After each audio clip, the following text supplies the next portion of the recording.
지식에서 지혜로의 길을 찾아나가는 G2G입니다. 함께 해주시는 여러분에게 언제나 감사드립니다. 사실 지난 33년 동안 수많은 사람들이 그 세계 최고라 불리는 두 명의 투자 거인에게 부의 비밀을 계속 물어봤거든요. 네, 진짜 끊임없이 질문을 던졌죠. 매년 수만 명이 모여서요. 맞아요. 근데 흥미롭게도 이 사람들의 대답은 30년 내내 한결같이 좀 지루하고 또 완벽하게 똑같았단 말이죠.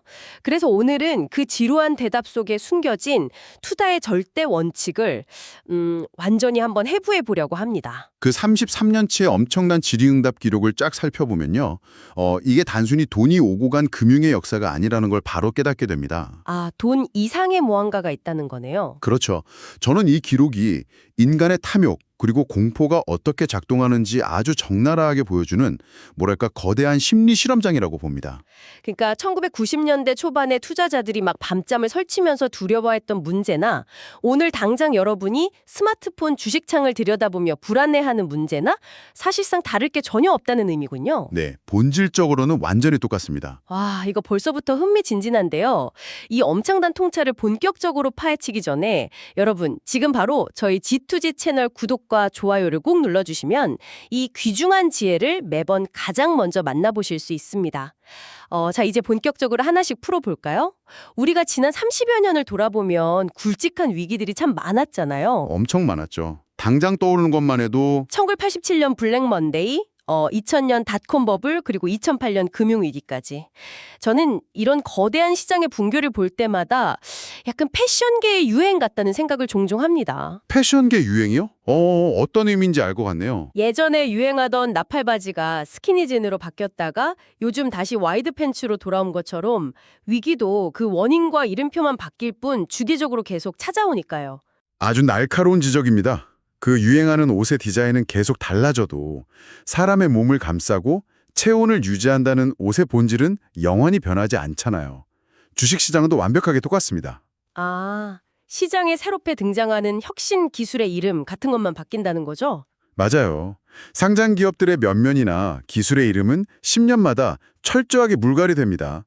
하지만 그 기술의 변화를 바라보는 대중의 심리, 그러니까 탐욕과 공포라는 그 진자운동은 100년 전이나 지금이나 동일한 궤적을 그리는 거죠. 하긴 기술이 아무리 막 발전을 해도 그 기술을 사고 파는 우리 인간의 뇌구조 자체가 갑자기 진화한 건 아니니까요. 바로 그 지점입니다.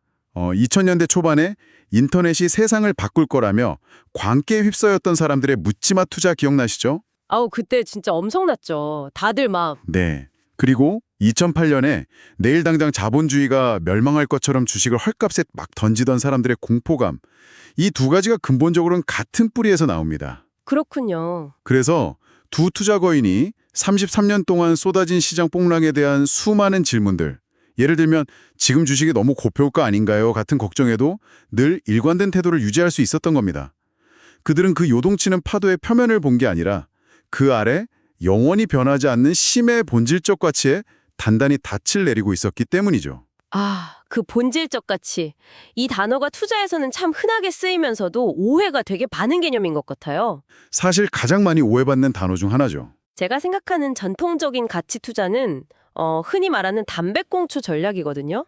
길거리에 버려진 눅눅한 담배꽁초라도 누군가 줍는다면 한 모금 정도는 공짜로 피울 수 있는 것처럼 말이죠. 네네, 그 유명한 비유죠. 그러니까 불량 기업의 주식이라도 장부 가치보다 터무니없이 싸게 거래될 때 사서 차익을 남기는 방식요. 근데 사실 이거 강세상 막바지에는 치명적인 함정이 되지 않나요? 싼 게 비지떡이라고 싼 데는 다 이유가 있으니까요. 맞습니다. 여기서 버크셔 철학의 거대한 진화 과정이 아주 흥미롭게 등장합니다. 진화 과정이요? 네, 방금 말씀하신 그 담배꽁초 줍기 투자는 스승인 벤저민 그레이엄의 방식이었고요. 실제로 초기 포트폴리오의 85% 이상이 다 그런 식의 접근이었습니다. 기업의 질보다는 무조건 싼 가격표 자체가 가장 훌륭한 방어막이라고 믿었던 거죠. 아, 처음에는 진짜로 꽁초를 주었군요. 네, 그런데 찰리 멍거라는 뛰어난 파트너가 본격적으로 합류하면서 이들의 DNA는 완전히 다른 차원으로 도약하게 됩니다. 그 15%의 새로운 DNA가 바로 위대한 기업으로의 패러다임 전환이었습니다. 단순히 헐값에 넘기는 꽁초 기업을 줍는 것에서 아주 훌륭한 기업을 적당한 가격에 사서 길게 보유하는 쪽으로 완전히 노선을 틀었다는 거군요. 네, 이 변화를 수학적으로 뜯어보면 왜 그렇게 해야만 하는지 아주 명백해집니다. 한번 극단적으로 싼 가격에 A 주식을 매수했다고 상상해 보시죠. 네, 거의 거저 주운 상황. 네, 거저 주었어요. 그런데 그 기업 자체의 사업 모델이 형편없어서 매년 만들어내는 자본 수익률, 즉 ROE가 6%에 불과합니다. 이 주식을 40년 동안 장기 보유하면 어떤 일이 벌어질까요? 처음 샀을 때 워낙 쌌으니까 그래도 이익이 좀 나지 않을까요? 처음엔 그렇게 보이죠. 하지만 투자자가 처음에 얻었던 엄청난 가격 할인의 이점은 시간이 지날수록 기업 내부에서 천천히 갉아먹힙니다. 결국 투자자의 최종 계좌 수익률은 그 기업의 본질적인 한계인 6% 수렴해버리고 마는 거죠. 시간은 형편없는 기업의 허점을 여지없이 폭로하는 법이거든요. 와, 이거 무섭네요. 처음에 아무리 반값에 샀다고 좋아해봐야 기업 자체가 돈을 굴리는 엔진의 출력이 6%밖에 안 되면 결국 10년, 20년 뒤에 내 계좌도 딱 그 속도에 맞춰진다는 거잖아요. 시간이 오히려 독이 되는 셈이네요. 정확합니다. 반대로 B기업을 한번 볼까요? 당장 시장에서 보기엔 가격표가 다소 비싸 보이고 프리미엄이 꽤 붙어 있습니다. 하지만 이 기업은 매년 18%의 ROE를 꾸준히 방어할 수 있는 아주 강력한 독점력과 해자를 가지고 있죠. 18%면 진짜 훌륭한 엔진이네요. 그렇죠. 이런 위대한 기업을 20년, 30년 보유하게 되면 처음에 지불했던 그 약간의 프리미엄은 내부에서 무서운 속도로 굴러가는 거대한 복리의 눈덩이 속에서 완벽하게 희석되어 버립니다. 아, 초반에 좀 비싸게 주고 산 건 나중 가면 티도 안 난다는 거군요. 맞아요. 그런데 많은 투자자들이 단기적인 주가 수익 비율인 PER이나 주가 순자산 비율, PBR 같은 지표만 보고 너무 비싸다며 매수를 포기하거든요. 아, 얄팍한 밸류에이션의 함정에 빠지는 거네요. 네, 거기에 빠지면 장기간 복리를 누릴 수 있는 진짜 위대한 기업을 놓치게 되는 겁니다. 결국 진짜 가치 투자의 핵심은 당장 오늘 싼 주식을 찾는 게 아니라 오랫동안 높은 ROE를 끄덕없이 방어할 수 있는 비즈니스의 질을 찾는 거였군요. 자, 위대한 기업을 찾아야 한다는 건 이제 수학적으로도 완벽히 이해가 됩니다. 다행이네요. 근데 여기서 아주 현실적인 딜레마가 하나 생기거든요. 그런 엄청난 방어력을 가진 훌륭한 기업이 시장에 적당한 가격으로 뚝 떨어지는 기회가 10년에 한두 번 올까 말까 하잖아요. 네, 아주 드물게 오죠. 그런 기회를 낚아채려면 평소에 계좌에 막대한 현금이 준비되어 있어야 하는데 솔직히 요즘처럼 인플레이션이 막 일상화된 시대에 현금을 쥐고 있는 건 가치가 매일매일 녹아내리는 쓰레기를 들고 있는 거나 마찬가지라는 게 현대 투자자들의 상식이거든요. 현금 비중이 높으면 사실 좀 돈 굴릴 줄 모르는 바보 취급을 받기 십상이고요. 화폐 가치의 하락이라는 렌즈 하나로만 보면 현금은 확실히 훼손되는 자산처럼 보입니다. 하지만 이것을 금융 생태계 전체의 위기와 기회라는 좀 더 큰 그림으로 연결해보면 완전히 다른 속성이 드러나죠. 다른 속성이요? 이 거인들에게 현금은 단순히 이자를 낳지 못하는 죽은 돈이 결코 아닙니다. 남들이 유동성 위기에 빠져 피를 흘리며 쓰러질 때 가장 압도적인 조건으로 자산을 쓸어 담을 수 있는 신속 동원력이자 아주 거대한 저수지인 셈이죠. 아, 신속 동원력? 네, 평상시에 S&P 500 같은 시장 지수에 투자하며 수익을 내는 것도 현명하지만 투자 역사에서 진짜 폭발적인 초과 수익은 역설적이라도 묵묵히 쌓아둔 막대한 현금 보유량에서 터져나왔습니다. 그러니까 이자가 없는 쓰레기가 아니라 위기를 가장 싼 값에 포획할 수 있는 유일한 특수 무기라는 뜻이군요. 맞습니다. 그들이 33년 동안 했던 말 중 이 상황을 가장 완벽하게 묘사한 결정적인 비유가 하나 있습니다. 어떤 비유죠? 향후 20년에서 30년 동안 하늘에서 금이 비처럼 쏟아지는 절호의 기회가 두세 번은 반드시 옵니다. 그때 당신은 밖으로 나갈 때 골무가 아니라 거대한 양동이를 들고 뛰어나가야 합니다. 와, 골무가 아니라 양동이. 이거 상황을 상상해보니까 진짜 찌릿한 비유네요. 보통 사람들은 평소에 계좌 100%를 주식으로 꽉꽉 채워두잖아요. 거의 다 그렇게 하죠. 그러다 2008년 같은 폭락장이 오면 사방에 반값으로 떨어진 위대한 기업들이 널려 있는데 정작 살 돈이 없습니다.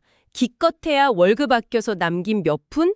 그야말로 조그만 골무를 들고 그 황금비를 받으려고 막 전전긍긍 하잖아요. 네, 진짜 안타까운 상황이죠. 반면에 인내심을 갖고 현금이라는 거대한 저수지를 구축해둔 사람은 그 폭락장에서 남들이 패닉에 빠져 눈물 흘리며 던지는 황금 같은 자산들을 진짜 양동이째로 긁어 모으는 거네요. 결국 기회의 크기는 내가 준비해둔 자금, 즉 양동이의 크기만큼만 잡을 수 있는 법이니까요. 자, 그럼 여러분이 뼈를 깎는 인내심으로 현금을 모아서 거대한 양동이를 아주 훌륭하게 준비했습니다. 그리고 시장이 피를 흘리며 무너졌을 때 평소 봐두었던 위대한 기업들을 아주 매력적인 가격에 듬뿍 담았다고 치죠. 그 다음이 문제인데요. 네, 그 다음이 아주 중요합니다. 이 황금알을 낳는 거위를 100배로 불리려면 우리는 어떤 기민한 행동과 치열한 분석을 계속 이어가야 할까요? 여기서 정말 많은 분들이 좀 허탈해하실 수도 있습니다만 100배 주식을 완성하는 가장 강력하고도 유일한 전략은 아무것도 하지 않는 것입니다. 그야말로 철저한 무관심과 완벽한 게으름이죠. 잠깐만요. 아무것도 하지 않는 거요? 게으름이 최고의 무기라고요? 네, 그렇습니다. 여러분, 우리의 일상적인 투자를 한번 떠올려 보시죠. 아침 9시에 장이 열리면 화장실에 가서라도 막 호가창 확인하고 점심에 미국 연준 금리 발표 기사 뒤적이고 다들 스마트폰 놓지를 못하죠. 네, 오후에 특정 기업의 어닝 쇼크 뉴스라도 하나 딱 뜨면 가슴이 철렁 내려앉아서 종목 토론방을 수십 번씩 들락거리며 안절부절 못하잖아요. 우리는 늘 무언가 막 기민하게 대응해야만 내 돈을 지킬 수 있다고 굳게 믿고 있거든요. 그게 사실 인간의 뇌 자체가 수렵 채집 시절부터 변동성에 즉각적으로 반응하도록 진화했기 때문입니다. 생존 본능인 거죠. 아, 본능이군요. 네. 하지만 자본 시장에서는 이 빈번한 확인이 복리를 파괴하는 1등 공신입니다. 주가를 매일 들여다보면 필연적으로 뇌동매매와 타이밍 예측의 유혹에 빠지고요. 결국 공포를 이기지 못해서 가장 나쁜 시점에 손절매를 하게 됩니다. 내가 팔면 오르는 그 마법의 순간이네요. 맞아요. 그래서 심혈을 기울여 최고의 기업을 찾아냈다면 그 다음부터는 시장이 내뿜는 소문을 철저하게 무시해야 합니다. 매일 쏟아지는 자극적인 거시경제 뉴스, 단기적인 분기 실적 하락, 막 유동치는 주가, 이런 것들에 휩쓸리지 않고 10년 이상 그대로 묻어두며 완벽하게 게으름을 피울 때만 위대한 기업의 복리 엔진이 비로소 정상적으로 폭발하게 됩니다. 그러니까 투자자에게 진정으로 필요한 자질은 1분 1초 빠른 월스트리트의 정보력이나 애널리스트의 차트 분석 능력이 아니라는 거군요. 전혀 아닙니다. 오히려 매일 쏟아지는 불키레한 뉴스들로부터 스스로의 멘탈을 철저히 지켜내는 나만의 완벽한 격리 장치를 구축하는 일이 수백 배는 더 중요하다는 말씀이시죠? 전적으로 동의합니다. 근데 문제는 가만히 있는 게 최선이라는 걸 우리가 머리로는 알아도 현실에서는 끊임없이 무언가를 사고팔의 유혹에 굴복하게 된다는 거죠. 맞아요. 손이 금질금질하잖아요. 단순히 개인의 의지력이 약해서 그런 걸까요? 아닙니다. 이게 거대한 금융계의 시스템 전체가 끊임없이 움직임을 강요하고 또 수수료를 창출하도록 아예 설계되어 있기 때문입니다. 아, 금융 시스템. 이거 진짜 할 말이 많은데요. 증권사나 은행 창구에 가면 전문가들이 늘 하는 말이 있잖아요. 계란을 한 바구니에 담지 마십시오. 시장 트렌드가 바뀌었으니 포트포리오를 다각화하고 리밸런싱을 빨리 해야 합니다. 막 이러거든요. 네, 아주 단골 멘트죠. 겉으로는 투자자의 리스크를 막 줄여주는 척하지만 결국 매매를 빈번하게 일으켜서 자기네들 수수료를 떼어가는 구조잖아요. 저는 이런 시스템이 내 계좌에 빨대를 딱 꽂고 있는 기생충이나 다름없다고 봅니다. 아무리 물을 부어도 구멍으로 줄줄 다 새어나가 버리니까요. 그 기생충의 파괴력을 제가 실제 수치로 증명해 드릴 수 있습니다. 비용이라는 녀석은 생각보다 훨씬 더 치명적으로 계좌를 갉아먹거든요. 수치로요? 네, 아주 운이 좋아서 연수익률이 무려 17.9%에 달하는 엄청난 초강세장을 만났다고 한번 가정해보죠. 17.9%면 진짜 엄청난 장이네요. 그렇죠. 그런데 투자자가 잦은 리밸런싱을 하거나 펀드 매니저가 적극적 운용을 핑계로 포트폴리오 회전율, 즉 매매 빈도를 21% 이상으로 높이게 되면 어떻게 될까요? 그 눈부셨던 17.9%의 수익은 각종 거래 비용과 세금 공제 후에 11.4%로 아주 처참하게 반토막이 나버립니다. 네. 잠깐만요. 17.9%가 11.4%가 된다고요? 네, 맞습니다. 와, 그럼 투자자가 온갖 마음고생을 하면서 번 전체 수익의 무려 3분의 1 이상이 그저 버튼 몇 번 대신 눌러준 월스트리트의 호주머니로 허무하게 증발해버린다는 뜻 아닙니까? 투자 세계에서는 움직임이 증가할수록 수익은 감소한다. 움직임이 증가할수록 수익은 감소한다? 네, 움직임 자체가 엄청난 마찰 비용을 발생시킨다는 뜻입니다. 성공적인 투자란 남들보다 빨리 트렌드를 따라잡거나 기가 막힌 타이밍을 맞추는 게 아니에요. 이 비용이라는 마찰을 극한으로 줄여서 시장이 주는 수익을 고스란히 개인의 몫으로 극대화하는 아주 지루한 방어전에 가깝습니다. 정말 한 대 세게 맞은 것 같은 명언입니다. 샀다 팔았다 막 바쁘게 움직일수록 내 돈은 줄어든다는 거잖아요. 맞습니다. 그런데 여러분 입장에서 여기서 아주 현실적인 딜레마가 또 생깁니다. 마찰 비용을 줄이겠다고 직접 뛰어난 기업을 고르자니 솔직히 회계장부 볼 시간도 없고 전문 지식도 많이 부족하죠. 그렇다고 전문가라는 펀드 매니저에게 맡기자니 방금 말씀하신 그 수수료 기생충이 내 핏 같은 수익의 3분의 1을 막 뜯어가고요. 생업에 치여 사는 우리 같은 평범한 사람들은 대체 어떻게 투자해야 합니까? 그 훌륭한 기업이나 장기적으로 시장을 이길 펀드를 도대체 어떻게 골라낼 수 있죠? 아주 냉정하지만 가장 현실적인 해답을 드리겠습니다. 방금 소수의 승자를 어떻게 찾아낼 수 있느냐고 물으셨는데 결론부터 딱 말씀드리면 찾아내려는 노력 자체를 멈추셔야 합니다. 노력 자체를 멈추라고요? 네, 통계를 보면 장기간에 걸쳐 시장 평균을 웃도는 최고의 펀드를 사전에 선별해낼 확률은 진짜 전문가들조차 사실상 0.5% 미만입니다. 0.5%요? 그럼 거의 불가능에 가깝네요. 그렇죠. 나머지 99.5%의 펀드들은 시장 수익률을 밑돌거나 아예 펀드 자체가 사라져버린다는 뜻입니다. 그래서 거인들은 평범한 투자자들에게 아주 단호하게 조언하죠. 건초더미에서 바늘을 찾느라 당신의 소중한 인생을 제발 낭비하지 마십시오. 라고요. 건초더미에서 바늘을 찾지 말라. 그러면 아예 투자를 포기하라는 건가요? 투자를 포기하라는 게 아니라 훨씬 더 확률이 높은 완벽한 솔루션으로 접근하라는 겁니다. 바늘을 도저히 찾을 수 없다면 바늘을 찾는 대신 그 건초더미를 통째로 사버리면 되거든요. 아, 건초더미를 통째로 산다는 게 그게 바로 시장 전체에 투자하는 인덱스 펀드의 개념을 뜻하는 거군요. 정확하게 짚으셨습니다. 어떤 기업이 앞으로의 혁신을 주도할지, 어떤 매니저가 올해 1등 수익률을 낼지 예측하려는 그 헛된 도발을 그냥 멈추라는 겁니다. 대신 수수료가 거의 들지 않는 저비용 S&P 500 인덱스 펀드를 통해서 미국 시장 전체를, 더 나아가서는 자본주의 시스템 자체를 소유하는 쪽을 택하십시오. 자본주의 자체를 소유한다? 네, 자본주의 경제가 장기적으로 우상향한다는 단 하나의 사실만 믿고요. 수수료와 마찰 비용을 철저히 차단한 채 수십 년간 묵묵히 동행하는 겁니다. 매일 주가를 확인하면서 스트레스 받을 필요조차 없는 이것이 바로 평범한 투자자들을 위해 남긴 그들의 궁극적인 해답입니다. 건초더미 통째로 사기. 와, 이보다 더 마음 편하고 합리적인 조언이 있을까 싶습니다. 자, 인덱스 펀드라는 아주 훌륭하고 안락한 대안이 있다는 건 이제 완벽히 알겠습니다. 하지만 여기까지 들으신 여러분 중에는 가슴 한구석에서 그래도 나는 직접 종목을 분석해서 내재 가치를 막 발굴해보는 직접 투자를 꼭 해보고 싶다. 이런 야성이 꿈틀대는 분들도 분명 계실 거거든요. 네, 그런 분들 분명히 많으시죠. 그렇다면 한 가지 궁금해집니다. 이 거인들이 수십 년간 고수해온 그 철저한 본질적 가치와 숫자 중심의 원칙이 자본주의의 거대한 심장인 미국을 벗어난 다른 지역, 예를 들면 우리 한국 시장 같은 신흥국에서도 똑같이 작동할까요? 그 의문에 대한 아주 극적이고 놀라운 해답이 2006년 주주총회 기록에 고스란히 남아 있습니다. 오, 어떤 발언이었죠? 당시 한 주주가 질문을 던졌을 때 이런 발언이 나왔었거든요.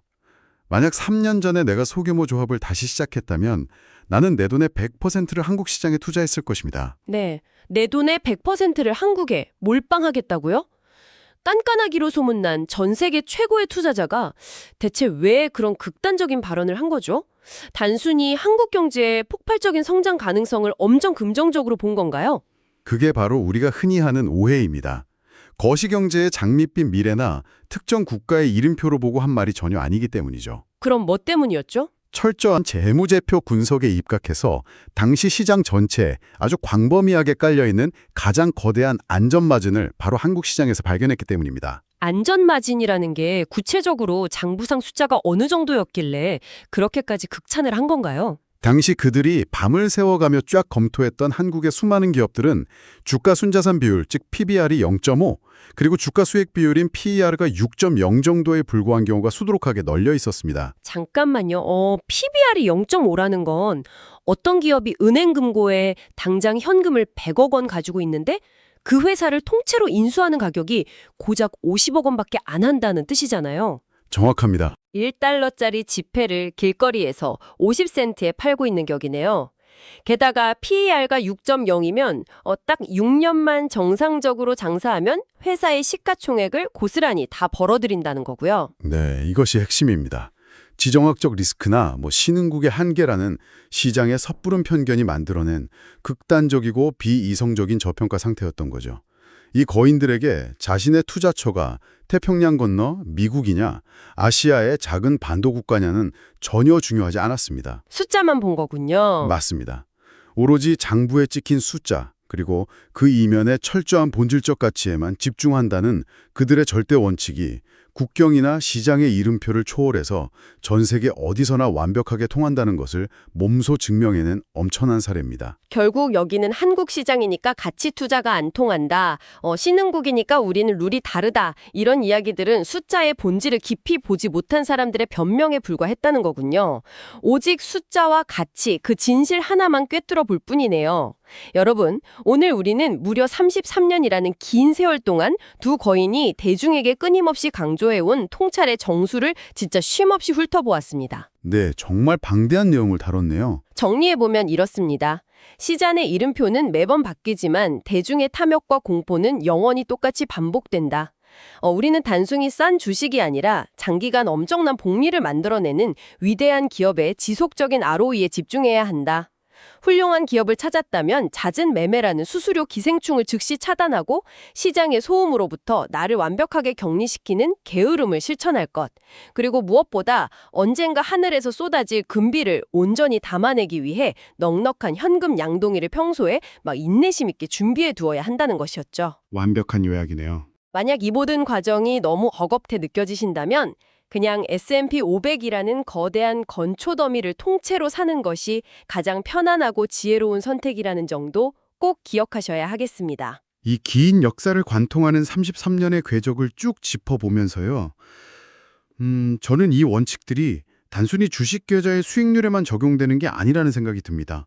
마지막으로 여러분께 새로운 질문을 하나 던지며 좀 여운을 남기고 싶은데요. 어떤 질문일까요? 투자의 대가들이 그토록 중요하게 여겼던 이 안전마진과 본질적 가치라는 개념을 오늘 당신의 일상과 커리어 그리고 삶의 선택지로 한번 가져와 보시는 건 어떨까요? 삶의 선택지로요? 네. 당장 눈앞에서 반짝이는 유행이나 남들의 시선이라는 거시적 소음에 휩쓸리기보다는 내 삶 자체에 흔들리지 않는 본질적 가치에 장기 투자하고 있는지 점검해 보는 겁니다. 당신의 인생 계좌에도 잦은 매매라는 이름의 조급함 대신 묵직한 게으름과 튼튼한 현금 양동이가 잘 준비되어 있는지 스스로 돌아볼 수 있는 그런 계기가 되기를 바랍니다. 투자의 기술을 넘어 삶의 태도를 아주 깊이 묻는 묵직한 질문이네요. 흔들리는 얄팍한 골모가 아닌 여러분만의 견고하고 거대한 양동이를 든든하게 준비하는데 오늘 저희 지투지가 전해드린 이야기가 진짜 큰 보탬이 되었기를 진심으로 바랍니다. 오늘 함께 나눈 이 통찰이 가슴에 와닿으셨다면 잊지 마시고 지투지 채널 구독과 좋아요 그리고 알림 설정까지 꼭 눌러주세요. 당신의 지적 여정을 더 풍요롭게 만들 깊이 있는 지혜로 계속해서 보답하겠습니다. 지식에서 지혜로 넘어가는 그 길목에서 다음 시간에도 변함없이 여러분을 기다리겠습니다. 함께해 주신 여러분 대단히 감사합니다.